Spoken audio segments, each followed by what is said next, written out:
Welcome to the Barbecue Walk of Flame and to another video where there ain't no barbecue. Well, just look outside. That ain't my idea of barbecue weather.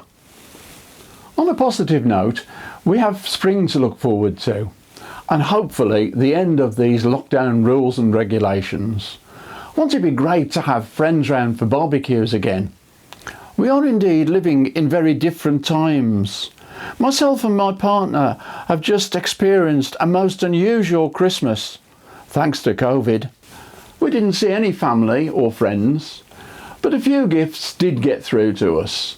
And when I unwrapped this one, I thought, well, what could it be? I should have read the label.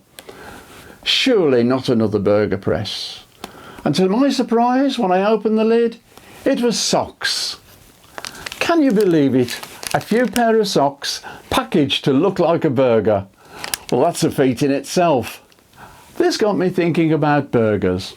On my channel I've made half pounders, blue cheese half pounders, lamb burgers and chicken burgers.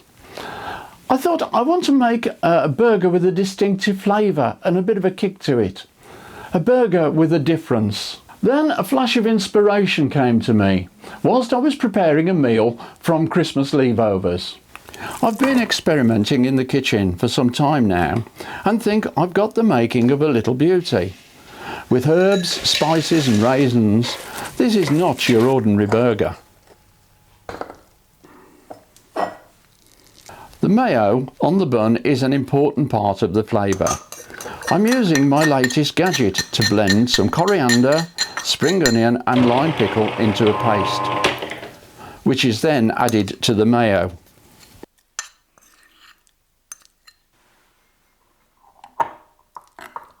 Give it all a good stir and it's tasting time. This one really hits the spot. Now here's a bit of a challenge for you. I'm going to give you a few clues and see if you can guess the name and the flavour of this burger. Just leave your answer in the comments box below. First clue, it's not a turkey burger. Second clue, among the ingredients are coriander, spring onion and lime pickle. And the third and final clue, the inspiration for this burger came from a recipe first introduced in 1953. So please subscribe to my channel, click the button, the bell and leave your answer in the comments box below. I'm now going to cook the very first one. Flip it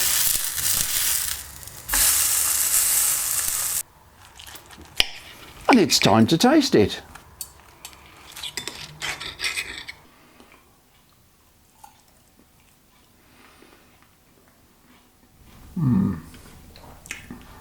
Not quite there yet. Well, clearly there's still work to be done to achieve the flavour I'm looking for. But I think this burger is going to be a little gem. Slightly fruity, with a bit of a kick, and a sauce on the bun that'll knock your socks off. You know, I just can't wait to cook this burger on my barbecue. And I promise you, in the spring, the wraps will be coming off. But until then, that's all for this time, so until the next time, it's goodbye from me and thanks for watching.